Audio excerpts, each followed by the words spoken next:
رمضان المبارک کا مہینہ تھا۔ پورا شہر عبادت اور نیکیوں میں مصروف تھا، مگر شہر کی ایک پرانی گلی میں رہنے والا فہد غربت کی سختیوں سے گزر رہا تھا۔ وہ دن بھر مزدوری کرتا، مگر جو کچھ کماتا بمشکل اپنے لیے کھانے کا بندوبست کر پاتا۔ لیکن اس کے دل میں سخاوت اور دوسروں کی مدد کا جذبہ ہمیشہ موجود رہتا تھا۔ ہر روز افطار کے وقت، چاہے اس کے پاس جتنا بھی کم کھانا ہوتا، وہ اس میں سے کسی نہ کسی ضرورت مند کے ساتھ ضرور بانٹتا۔ وہ یہ سب کسی دنیاوی فائدے کے لیے نہیں کرتا تھا، بلکہ اس کا یقین تھا کہ جو کچھ بھی اللہ کی راہ میں دیا جائے وہ کبھی ضائع نہیں جاتا۔ ایک دن فہد کے پاس صرف ایک روٹی اور پانی کا ایک گلاس تھا۔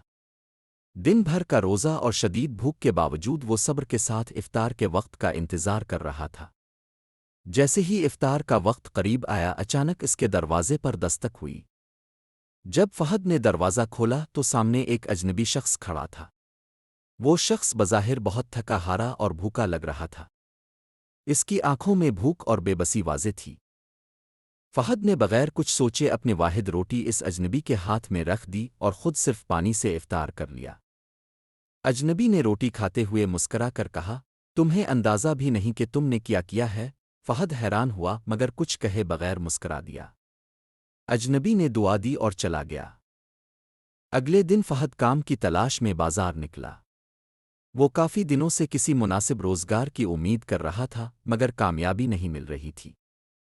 اسی دوران بازار میں اس کی ملاقات ایک امیر تاجر سے ہوئی، جو کسی ایماندار شخص کی تلاش میں تھا جو اس کا کاروبار سنبھال سکے۔